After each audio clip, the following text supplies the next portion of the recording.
South ఇండియాలోనే biggest sorry store మన Varahi silks మన విజయవాడ ఎంజీ రోడ్ లో డిసెంబర్ 4వ తారీఖున ఘన ప్రారంభం.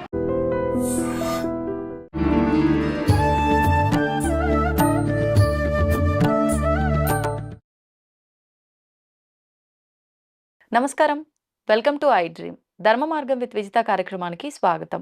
ప్రస్తుతం మనతో పాటు ఉన్నారు దివ్య విశ్వశక్తి పరివార్ ప్రచారకులు స్వామి ఓం స్వరూప్ గారు. ఇప్పుడు వారితో మాట్లాడి మరిన్ని విషయాలు తెలుసుకుందాం. నమస్తే అండి. శుభాశీషులు, దివ్య సంపన్నులు, భక్తులు, ప్రజలు, దివ్య స్వరూపులకి దివ్యాశీషులు.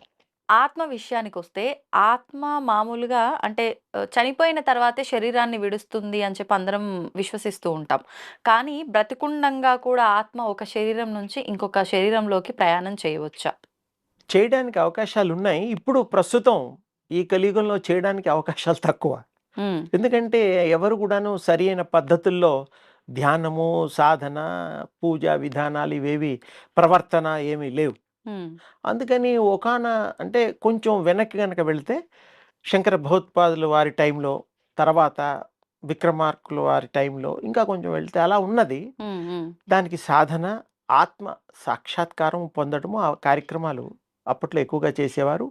అప్పుడు దైనందిక జీవితంలో అదొక డ్యూటీగా, ఒక పద్ధతిలో చేసే గురువులు, చెప్పేవాళ్ళు ఉండేవారు. అంటే నిత్యము అలాంటివి జరుగుతూ ఉండేవి. అప్పట్లో అవి కామన్ అన్నమాట. ఏంటంటే దాన్ని మనం కొన్ని పదాలు కూడా విన్నాం. పరకాయ ప్రవేశము అని మాటలు మాట్లాడేవారు. ఇప్పుడు కొంతమందికి తెలుసు, కొంతమంది తెలియపోవచ్చు. పర అంటే వేరొకటి, కాయము అంటే శరీరము, ప్రవేశించడం. ఒక మనిషి ఉండగా ఈ శరీరంలోంచి కూడా ఇంకొక శరీరంలో వెళ్ళగలడు. వారితో కొన్ని పనులు కూడా చేయించగలరు. అదంతా ఏంటంటే యోగశాస్త్రం, రహస్యమైన యోగశాస్త్రంలో ఆ పొందిన గురువులు చెప్పేటువంటి తర్ఫీద్ అంటాం కదా, అలాంటివి చేసే దాన్ని బట్టి అడ్వాన్స్ యోగా పద్ధతుల్లో అదంతా రహస్యమైనటువంటి ఇదనమాట. సాధనలు ఎవరు పడితే వాళ్ళు నేర్చుకోవడం కాదు. ఆ సాధనలు ఉన్నాయి. అయితే ఇప్పుడు బ్రతికుండగా కూడా మనం ప్రయాణం చేయొచ్చు. అంటే ఈ స్థితి పొందిన వాళ్ళు. పొందకుండా అంటే ఏమీ కావు. ఆవగింజంత కూడా వాళ్ళు కదలరు. అలాగే ఉంటారు. ఆ సాధన చేసిన తర్వాత, సాధించిన తర్వాత తప్పకుండా విశ్వాలు కూడా ప్రయాణం చేయొచ్చు. అంటే ఈ రకంగా ఒక బాడీలోంచి ఒక బాడీకి ప్రయాణించడం వాళ్ళకి తెలీదు. ప్రవేశించిన అంటే దేనిని ఉద్దేశించి? అంటే వాళ్ళు ఆ యోగము తెలుసుకున్న తర్వాత, సాధన చేసిన తర్వాత దాని మీద పట్టు వస్తుంది. విశ్వశక్తితో కనెక్ట్ అయిపోతారు. విశ్వాంతరాలలో ఎక్కడైనా కూడా సర్వ వ్యాప్తి, తేజోమయము లో ఉండేటువంటి తేజస్సు, దాన్ని మనం ఎనర్జీ అంటాం కదా, ఆ ఎనర్జీ యొక్క మరి పుంఖాలుగా విశ్వం వ్యాపించింది. సరే, గతంలో సూర్యోపాసన గురించి కూడా మనం మాట్లాడాము. వాటిని కూడా చేయడం వల్ల వారికి విశ్వంలోంచి మనము కనెక్ట్ అవ్వడం తేలిగ్గా వస్తుంది. ఇప్పుడు మనం ఇది 3వ డైమెన్షన్లో ఉన్నాము. ఈ మధ్య కాలంలోనే 4-5 డైమెన్షన్లు జర్మనీసు, తర్వాత యుఎస్లో, తర్వాత చాలా కంట్రీస్లో కనుక్కుంటున్నారు. కొంతవరకు వారు సఫలీకృతులయ్యారు. మన వాళ్ళు ఎప్పుడో ఇవన్నీ కనుక్కోవడం, ఎప్పుడో సాధన చేయడం. మరి ఆంజనేయుల స్వామి వారు, మరి రావణ బ్రహ్మ, అలాంటి వాళ్ళు కూడా వారు డైమెన్షన్స్, తర్వాత నవ వ్యాకరణాలు కూడా వారు పండితులు కూడా తెలుసుకోవడం, వాళ్ళ కారణ జన్ములు వాళ్ళు. అందుకని వారి గురించి మనం ఇంతవరకే తీసుకుందాం. ఈ డైమెన్షన్స్ అనేటువంటిది వలయాలు. మనం ఇప్పుడు కూడా సాధనలో ఇవన్నీ వస్తాయి. మనం 3rd డైమెన్షన్లో ఉన్నాం కదా, 4th, 5th కూడా మనం ఇప్పటివరకు కొంతమంది 6th డైమెన్షన్స్ కూడా కొన్ని బుక్స్ కూడా రాశారు.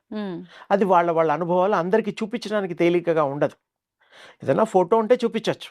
వాళ్ళ అనుభవాలు, ప్రయాణాలు, ఆత్మ ప్రయాణాలను బట్టి ఆ యొక్క స్థితులు తెలుస్తాయి. గతంలో కూడా మన కృష్ణ భగవానులు వారు కూడా 14 లోకాలని మనకి వారి తల్లిగారికి దర్శనం చేయించడం జరిగింది. అది కూడా 14 డైమెన్షన్స్ కింద లెక్క హ్మ్. వలయాలు అంటే ఆ ఆవరణలు.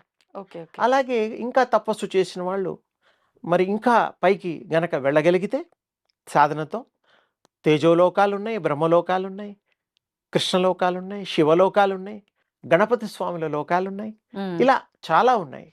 ఓకే. అందుకని కింద కూడా ఉన్నాయి. మనం ఈ లోకాల గురించి ప్రత్యేకించి ఒకసారి మాట్లాడుకుందాం. ఎన్ని కావాలో, ఎన్ని మనం చూడగలిగామో ఇప్పటి వరకు ఒక 300 డైమెన్షన్స్ కనుక్కున్నారు. హుహు. 300 ఇట్స్ చాలా పెద్ద నెంబర్. అవును. మనకి మామూలుగానే 3 నెంబర్‌లో ఉన్నాం. కానీ వాళ్ళందరూ కూడా వారు శంబలలో ఉండే వాళ్ళకి మరి కైలాస్ మానస్ సరోవర్‌లో మరి ఈ మధ్య కాలంలో చాలా విశేషాలు వాటి గురించి చెప్పడం జరుగుతోంది. హ్మ్. చాలామంది మరి వెళ్ళొచ్చామని కూడా చెప్తున్నారు. అవును. మరి వారు వెళ్ళొచ్చారేమో మరి మాకు తెలీదు. ఎందుకంటే వారి పర్సనల్ విషయాలవి. హ్మ్. వారు ఎవరైనా తీసుకెళ్ళిన వాళ్ళని కూడా వీళ్ళని తీసుకెళ్ళామని మేము కూడా చూసొచ్చామంటే కూడా కొంత నమ్మడానికి వీలుంటుంది. అంటే వెళ్ళడానికి లేదంటున్నారా? వెళ్ళడానికి లేదంటే కైలాస్ మానస్ సరోవర్‌కు వెళ్ళొచ్చు. హ్మ్. అక్కడ తర్వాత అది ఈ మామూలు చక్షువులకి కనబడదు. మీకు యోగం చేసి ఒక స్థితిలో ఉన్న వాళ్ళకి, ఆ మహనీయులకి, హ్మ్. కారణ జన్ములకి ఆ యొక్క ప్రపంచము, ఆ యొక్క విశ్వ తేజస్సుతో కూడినటువంటి శంబల నగరాన్ని వాళ్ళు చూడగలుగుతారు. ఓకే. వారు కూడా వాళ్ళని ఆహ్వానిస్తారు. అలాంటి వ్యక్తులనే ఆహ్వానిస్తారు. మామూలు వాళ్ళు అసలు కనబడదు. అవును. అది మనం తెలిసిన విషయమే. అందుకని ఈ యొక్క విశేషమైనటువంటి డైమెన్షన్స్ గురించి, తర్వాత పరకాయ ప్రవేశం లోతుగా హ్మ్. ఊరికే ఇప్పుడు పరిచయం చేశాను. వాటి యొక్క అనుభవాలు ఎలా ఉంటాయి? హ్మ్. ఆ విద్యలు ఎలా నేర్చుకోవడానికి అవకాశాలు ఉండేవి. ఇప్పుడు లేవు. ఇప్పుడు అసలు లేదు. ఇప్పుడు మనం విని సంతోషించడమే. హ్మ్. హ్మ్. దేవుడిని చూపించమంటే చూసేవాళ్ళకి అనుభవం ఉండొచ్చు. అవును. అందరికీ చూపించడానికి వీలు కాదు. వాళ్ళ గుణాలు, బుద్ధులు, హ్మ్. వ్యవహారాలు ఇవన్నీ వేరేగా ఉంటాయి. అందుకని ఈ సమాజంలో, ఈ కలియుగంలో చాలా కష్టతరము. అందరూ అంత తేలిగ్గా దర్శనాలు చేయలేరు. అందరి దేవుళ్ళకి అందరి ఇష్టమే. వారి వారి కృప కావాలి అంటే వారు కష్టపడి వారి యొక్క సాధనతో సాధించడం కొంతవరకు. అవును. అందరికీ సాధన చేసినా సాధ్యం సాధ్యపడదు. కాదు. తేలిగ్గా చెప్పాను. అందుకని ఎవరెవరు సాధన చేస్తారో వారికి ఆ ప్రయాణంలో మరి కొంత భాగాన్ని వారు ప్రయాణించడం వల్ల వారికి అనుభవంలోకి రావడానికి, ఆ యొక్క అనుభవించి ఇతరులకు చెప్పడానికి వీలవుతుంది.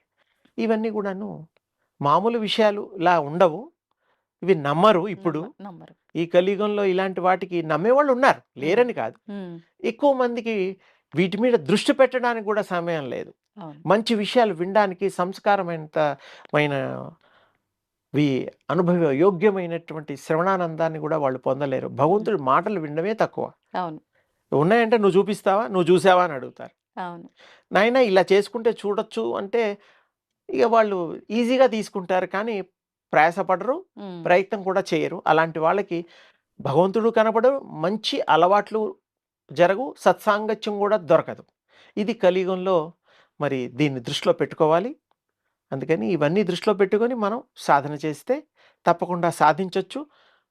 ఆ భగవంతుడి పరాత్పరి కృప పొందొచ్చు. మరి మీరందరూ పొందండి, సాధన చెయ్యండి, ధన్యులుగండి. మీ యొక్క ఈ కారణ జన్మకి కృతార్థులు కండి. శుభం. ధన్యవాదాలండి. And for more videos, Please subscribe to iDream. Please subscribe to iDream. Please subscribe iDream. And please subscribe to iDream. For more videos, subscribe to iDream. please like, share, and subscribe to the channel. Congratulations, iDream. subscribe to iDream. Subscribe to iDream. So subscribe to iDream Media. iDream ki iDream team andarki huge congratulations. Please subscribe iDream Media. Please subscribe to iDream. Subscribe iDream. Please subscribe to iDream. iDream అంటే నా కళల ఛానల్ను subscribe చేసుకున్నారు. నోరు తిరుగుతలేదు. మీరైతే గంట గుర్తు కొట్టండి. For more such videos, please subscribe to iDream. Subscribe to iDream. Please subscribe to iDream. Please subscribe iDream Media. Please do subscribe to iDream. Please subscribe to iDream Media. For best entertainment and information, please subscribe iDream. And don't forget to subscribe to iDream.